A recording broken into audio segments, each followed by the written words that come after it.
Alrighty, so we got some good news that unfortunately came about because of some bad news. Over in New Zealand, they actually went back into lockdown. That is, of course, because of the surging COVID numbers.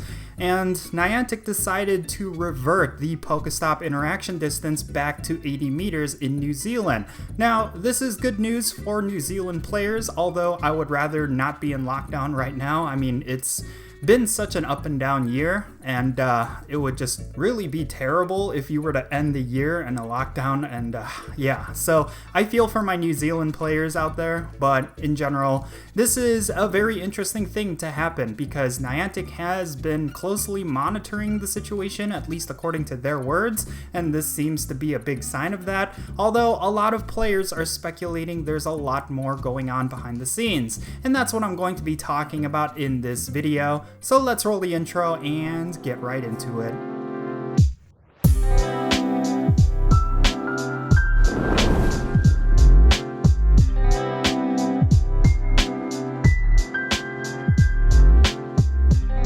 And how's it going, everyone? It's me, it's Count here with a brand new Pokemon Go discussion video. Yes, you heard right, New Zealand is getting their 80 meters Pokestop interaction and gym distance. And yeah, this is something that I really do want to talk about, considering that there's a lot of chatter going on in social media about this whole change.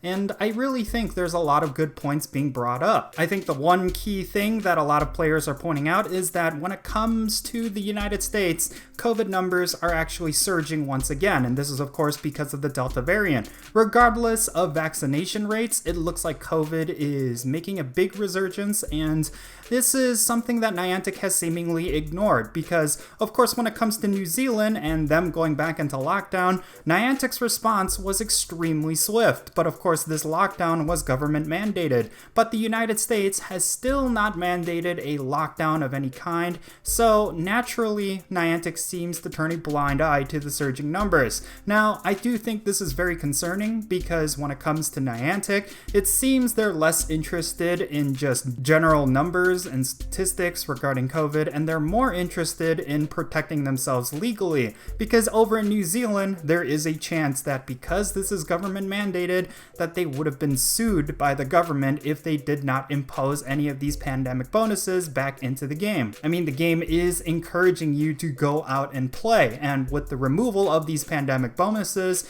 even more so. So I can understand why Niantic would revert it back, considering that this is a government mandate, but they need to push it further. Regardless if there is a government mandate or not, they should be paying attention to the numbers and bringing back the distance for the United States. So what does this mean for the Hear Us Niantic movement? Well, just to recap, the Hear Us Niantic movement was started so that the interaction distance for Pokestops and gyms would remain as 80 meters in the game because a lot of players desperately wanted this feature because it made the game a lot more accessible for disabled players, and in general it was just a huge quality of life improvement, and players have argued that it does not discourage exploration, since that is the argument that Niantic has been pushing for why they wanted to revert it back to 40 meters. A lot of YouTubers and a lot of people online have speculated that the real reason was because of sponsorships, and I tend to agree with them because it's not a coincidence that there's so many new sponsors in Pokemon Go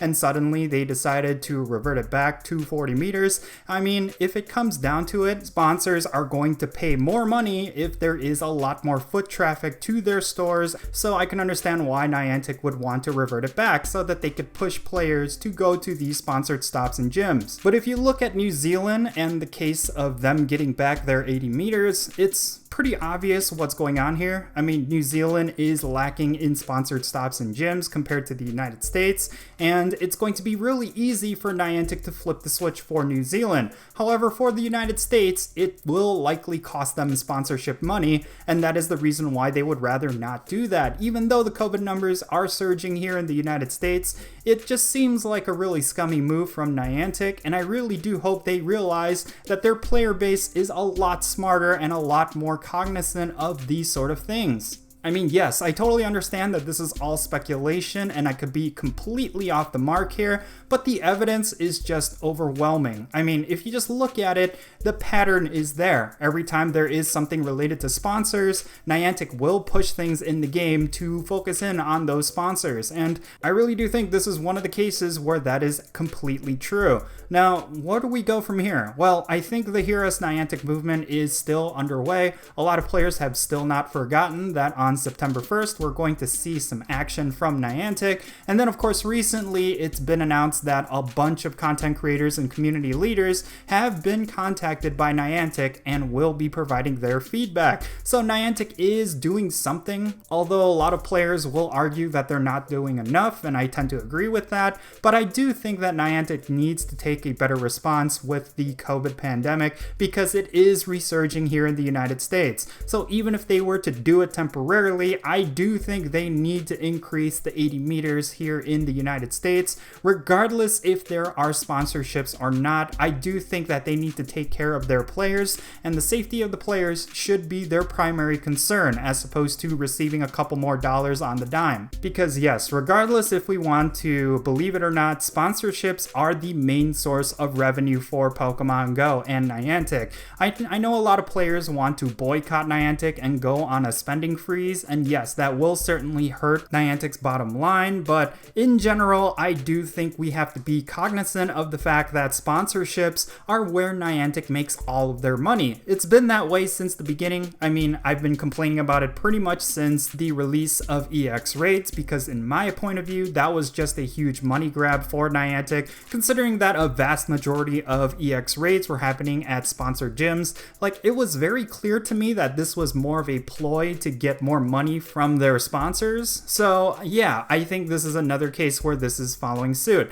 because at the detriment of players, they will make money off of their sponsors, and the evidence has kind of shown that. No matter how much they deny it, no matter how much they push for this narrative that they want to get players out and exploring, the real deal here is that they want people to go out and spin those sponsored stops. I mean, if you are in lockdown or in an area where there's just a high COVID rate, then yeah, it's going to take you a lot to actually drive out and go to a sponsored stop. But if the gym interaction distance and the Pokéstop interaction distance is at an abysmal 40 meters, then yes, maybe you will be encouraged to go out and spin those stops. So it's really unfortunate that everything is going on the way it is right now, because I do care for a lot of players' safety, and I really feel like Niantic isn't necessarily doing so unless it makes them money. And yeah, I do think Niantic has the opportunity to make right with the community. I mean, they do have to meet us in the middle, and I've been pushing for a lot of things that Niantic could potentially do to actually meet us in the middle.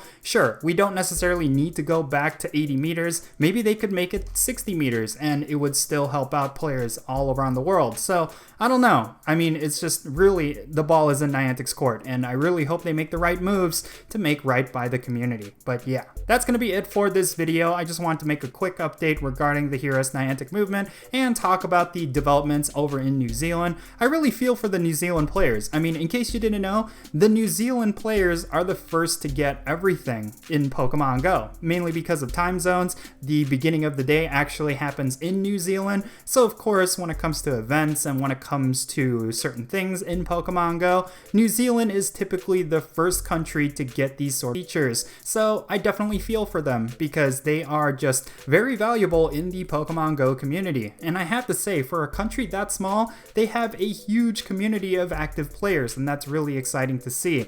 But yeah, I really hope Niantic does well by the player base, and that's going to be it for this video. Sorry, I just kind of ended up rambling, but it is what it is. This is generally how my videos go. And yeah, if you ended up enjoying it, make sure you hit that like button, subscribe if it's your first time here. I'm Count Jinsula, be safe, have fun, and I'll catch you all later.